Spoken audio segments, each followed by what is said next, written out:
ഇന്നത്തെ ഏറ്റവും പുതിയ വീഡിയോയിലേക്ക് അവർക്കും സ്വാഗതം. മോളിവുഡിൽ നിന്ന് വരാനിരിക്കുന്ന അടുത്ത വലിയ സിനിമയായ എമ്പുരാൻ എന്ന സിനിമയുടെ ഏറ്റവും പുതിയ സ്റ്റില്ലുകൾ ഇന്നേ ദിവസം പുറത്തു വന്നിരിക്കുകയാണ്. കഴിഞ്ഞ ദിവസങ്ങളിലെല്ലാം തന്നെ എമ്പുരാന്റെ നിരവധി പോസ്റ്ററുകളാണല്ലോ പുറത്തു വന്നത്. ഇന്നിപ്പോഴത്തെ സിനിമയുടെ കൂടുതൽ സ്റ്റില്ലുകളാണ് പുറത്തു വന്നിരിക്കുന്നത്.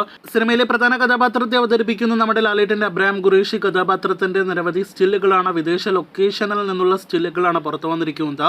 അബ്രഹാം ഖുറേഷിക്കൊപ്പം തന്നെ പൃഥ്വിരാജ് അവതരിപ്പിക്കുന്ന സയ്യിദ് മസൂദിന്റെ 2 സ്റ്റില്ലുകൾ കൂടി പുറത്തു വന്നിരിക്കുകയാണ്. എല്ലാം നല്ല കിടിലൻ ക്വാളിറ്റി സ്റ്റില്ലുകളാണ് എന്ന് നിസ്സംശയം പറഞ്ഞുകൊള്ളട്ടെ. അങ്ങനെ ആകെ മൊത്തത്തിൽ എമ്പുരാൻ നമ്മുടെ സോഷ്യൽ മീഡിയയിൽ ആകെ മൊത്തം തരംഗമായി കൊണ്ടിരിക്കുകയാണ്.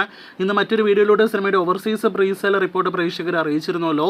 ആ ഓവർസീസ് കളക്ഷൻ റിപ്പോർട്ട് പുറത്തു വന്നതിന് പിന്നാലെ സിനിമയുടെ അടുത്തൊരു ഡിസ്ട്രിബ്യൂട്ടറിന്റെ ഒഫീഷ്യൽ അപ്ഡേറ്റ് കൂടി വന്നിരിക്കുകയാണ്. ഇന്നലെ രാത്രി ആയിരുന്നല്ലോ നോർത്ത് ഇന്ത്യൻ മേഖലയിലേക്കുള്ള എമ്പുരാന്റെ വിതരണ കമ്പനി ഒഫീഷ്യലായിട്ട് പ്രഖ്യാപിച്ചത്. AA ഫിലിംസ് ആണ് സിനിമയുടെ നോർത്ത് ഇന്ത്യൻ വിതരണാവകാശം സ്വന്തമാക്കിയിരിക്കുന്നത്. അതേസമയം ആന്ധ്രാപ്രദേശ്, തെലങ്കാന സംസ്ഥാനങ്ങളിൽ എമ്പുരാൻ വിതരണം ചെയ്യാനായിട്ടിരിക്കുന്നത് SVC ഫിലിംസ് ആയിരിക്കും. ദിൽ രാജുവിന്റെ നിർമ്മാണ കമ്പനി ആയിരിക്കുമെന്ന് ഉറപ്പാക്കപ്പെട്ടിരിക്കുകയാണ്.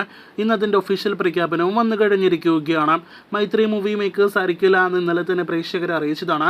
അത് ശരിവെക്കുന്ന രീതിയിൽ ഒഫീഷ്യൽ അപ്ഡേറ്റ് ആണ് വന്നിരിക്കുന്നത്. ഇനി സിനിമയുടെ കർണാടക, തമിഴ്നാട് വിതരണ കമ്പനിയെ കൂടി ഒഫീഷ്യലായിട്ട് പ്രഖ്യാപിക്കാനായിട്ടുണ്ട്. അതും അടുത്ത ദിവസങ്ങളിൽ ഒരുപക്ഷെ ഇന്ന് രാത്രിയും നാളെ ഉച്ചയുമായിട്ട് പ്രഖ്യാപിക്കാനായിട്ട് സാധ്യതയുണ്ട്. ഇനി എമ്പുരാന്റെ ബുക്ക് മൈ ഷോ അപ്ഡേറ്റിലേക്ക് വരികയാണെങ്കിൽ ഇന്നലെ വൈകിട്ടോടെ 1,60,000-ത്തിലധികം ഇൻട്രസ്റ്റ് കടന്നത് ഇപ്പോഴത്തെ 1,71,000-ത്തിന് മുകളിൽ ഇൻട്രസ്റ്റ് എത്തപ്പെട്ടിരിക്കുകയാണ്. വൈകാതെ തന്നെ 1,80,000-ത്തിലേക്കും 2,00,000-ത്തിലേക്കും ഇൻട്രസ്റ്റ് എത്തപ്പെടുമെന്ന കാര്യത്തിൽ ഇനി സംശയം വേണ്ട. കാത്തിരിക്കൂ എമ്പുരാന്റെ അടുത്ത ആവേശകരമായ വാർത്തകൾക്ക്.